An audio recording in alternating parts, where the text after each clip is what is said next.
to give you a background on me as a DM, I have only been DMing for about 2 years, maybe a year and a half, even relatively new.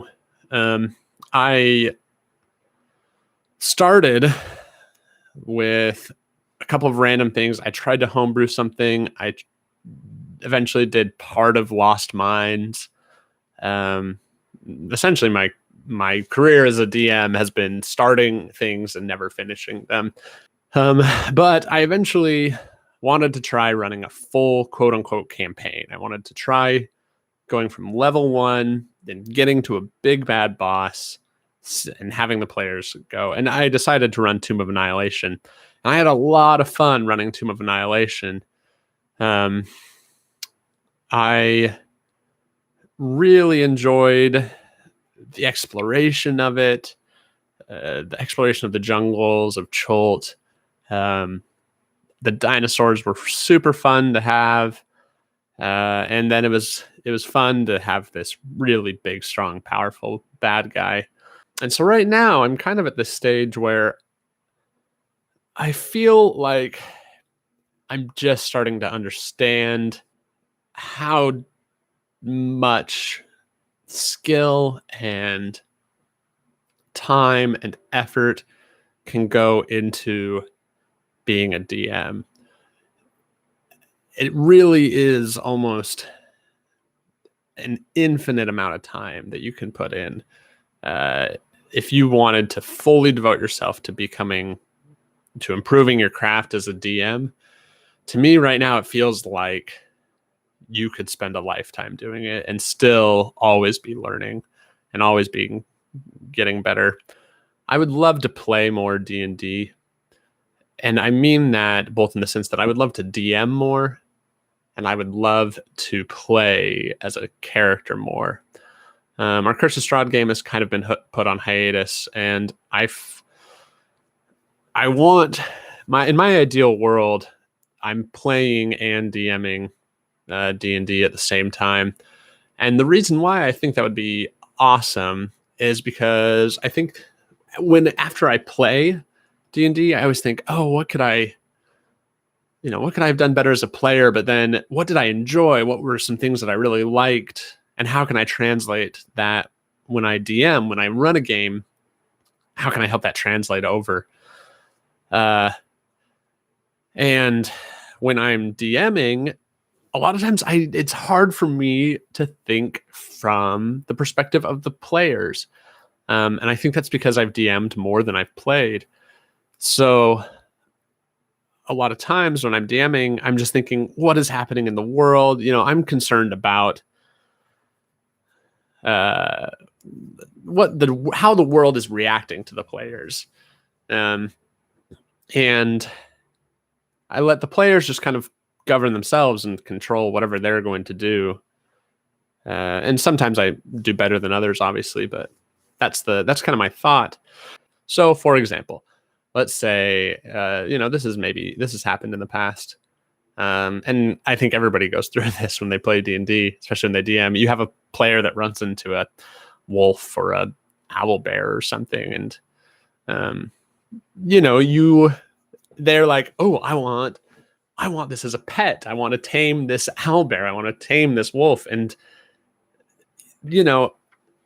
thinking from a player's perspective, that sounds super fun, right? You get to name it. It develops a personality. It comes along with you. But a lot of times, this is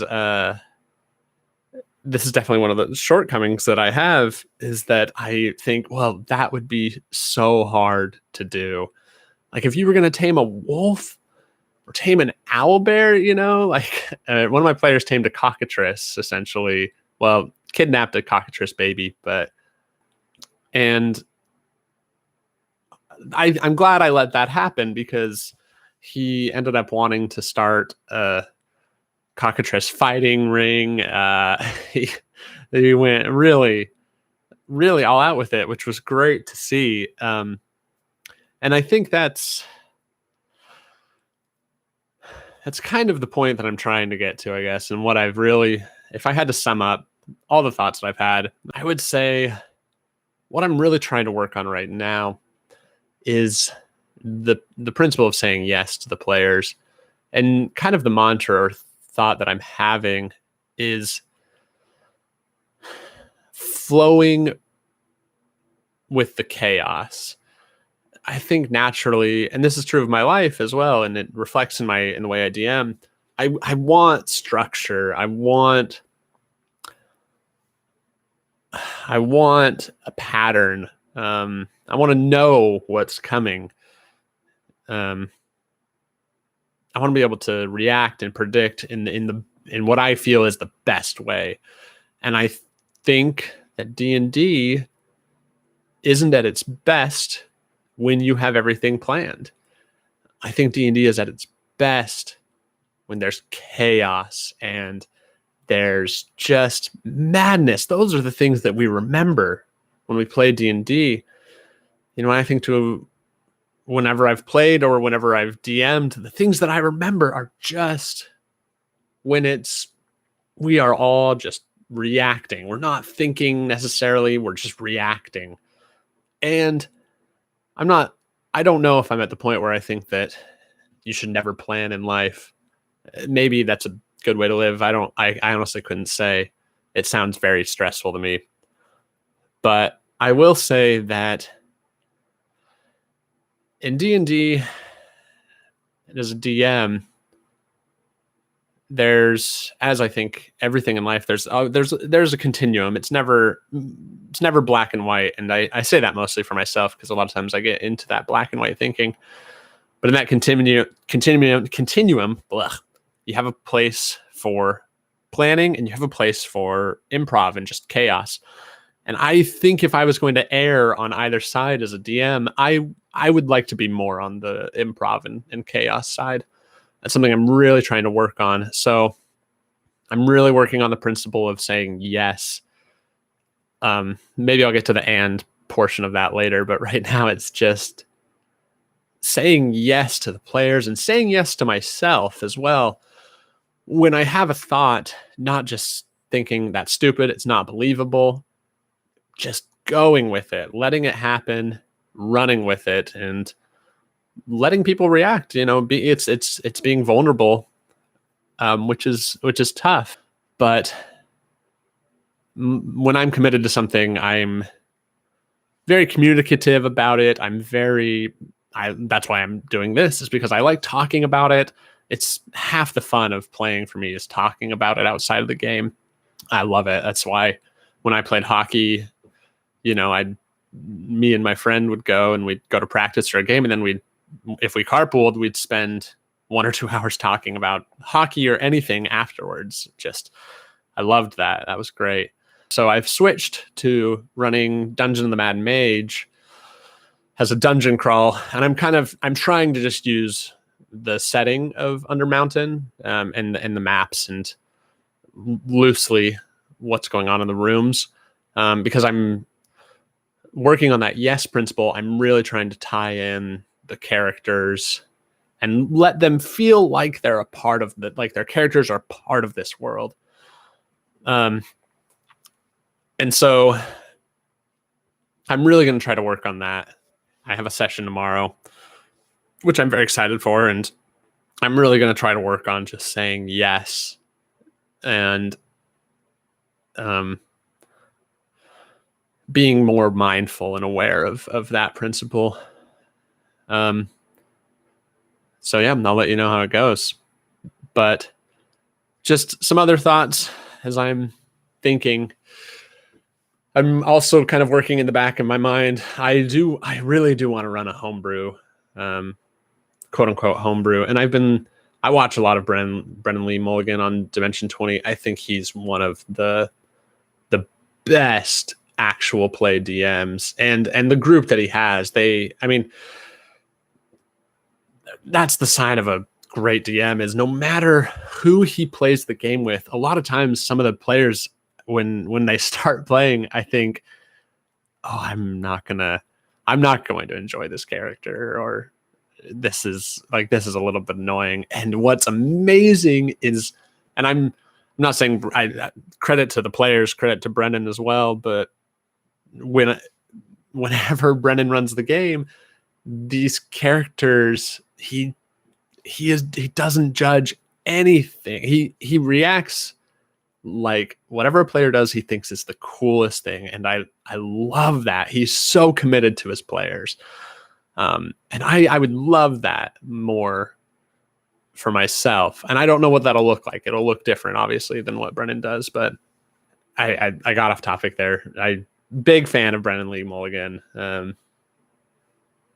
I just have immense respect for what he does in the D&D community. He has done amazing work and really inspired me to try to become a better person, a better DM, and a better person. I'm going through the Dungeon Master Guide and just sort of putting together a Bible for what I want the world to look like, based on the Dungeon Master Guide. So it has a creating your world, creating your adventure sort of section. And that's what I'm going to base it off of. And I think that'll be better to have that structure for me. I think the most important time for planning is before you run the campaign. I think planning up front makes it so that you can improv later, which is a little bit of a paradox, but I'm going to try that out and see how it goes.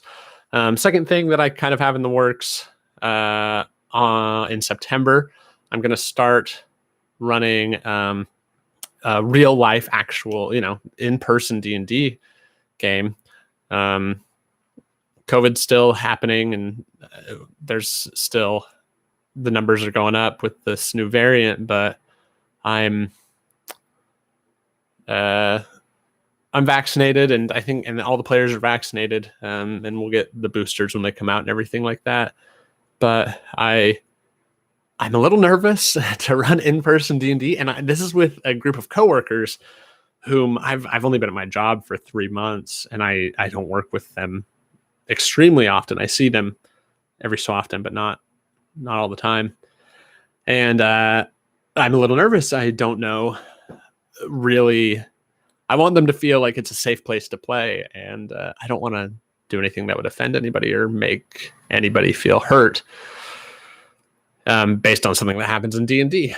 So I'm going to be running, I don't know yet. I'm going to see what characters they actually want to play. I'm going to present to them the option of doing Lost Mine, but then this goes back to the yes principle. When I just was talking with some of them, I was like, oh, what are you thinking of playing? It's kind of a fantasy setting. And this is what's funny, is because I had my heart set on Lost Mine to introduce them to the game.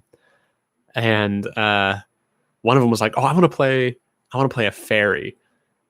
And I met that resistance again. I felt that feeling. It happens in my chest usually. That's where it usually presents itself. And so I had that feeling of resistance come up, but I was like, there's no fairy race in D&D. Like I'd have to homebrew that. And I was like, oh, well, maybe you can find something else. Like, I don't know if a fairy will be that great. And because I was thinking like, oh, it's so small. If she wants to play like a tiny fairy, I don't even know how that works, how a tiny character even happens. And I regret not saying yes. I regret not being like, yeah, you can play a fairy, let's figure it out. Let's do it. And I should have learned, but then I had another player say, I want to play a lizard person. And I thought, again, I met that resistance. I was like, oh, well, there's like a dragonborn that's kind of like a lizard person. And it doesn't matter. It doesn't matter, like the words and the names. Anyway, I think I should have just said yes. You want to play a lizard person? Let's play a lizard person. That sounds awesome. And then that's easy. That's actually super easy. Rules wise, you just reskin the Dragonborn as a lizard person. What do they want out of playing a lizard person? Do they want to just look like that? Do they want to do something cool with being a lizard? You can reskin anything. And with playing a fairy, there's maybe a little tinkering that you have to do, but you can always just take a race and slap something onto it to make it unique. What I think the important thing is, what do these players want out of playing those races or those characters? Playing a fairy, do they just want to look like that? Is that what they want to look like in the game? Or do they want to be able to fly? Do they want to just be sort of that mystical, light-hearted, stereotype of a fairy that you have in your mind? And figuring that out and working with that, starting from a place of acceptance, sort of radically accepting whatever the players throw at me. And then, so if everybody wants to do something like that, then that's great. We can do it, and we can run Lost Mine, or we can make something up. I can maybe start a homebrew campaign there. I guess to end, I just want to say, I know it's tough, not feeling heard sometimes. It's tough not feeling like there are people that are as passionate as you about something that you are passionate about. And I think it's been especially hard. It's funny because I think I made it through COVID. I thought I was doing pretty well. And now that it's not over by any means, and I don't know when or if it will, but now that COVID's kind of winding down a bit, it's now that I'm feeling like, oh, I'm not doing that well. I am struggling. I didn't realize how much I really needed that sense of community. And I've moved away from Utah, so I don't have my in-person community anymore.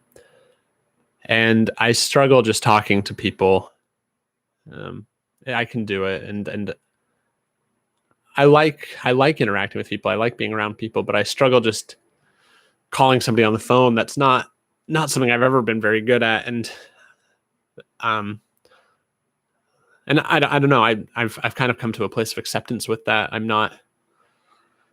Maybe that'll change at some point, but right now that's not how it is. But I find a sense of community in finding similar interests. So it's been hockey, it's been D&D, it's been Magic the Gathering, it's been movies, not like public movies, but at least talking about movies. It's been food, and these things got, taken away is the wrong word, but they at least have been put on hold. And I thought I was okay, but I'm realizing how much I really missed those things now that things are opening back up again. And of course now they're reclosing. So it gives me a chance to work on that. I'm grateful that we live in a time where I can do something like this. If 10 years ago, 20 years ago, even less, maybe, I couldn't record myself talking to myself about something that I am passionate about. I guess that's what journals are for, and friend groups and community groups and things. But I'm grateful that I live in a time where I can do this, and I don't know if I'll stick with it. This might be the only time I do it, but I'm grateful that I'm starting, and we'll see where we go. Thanks.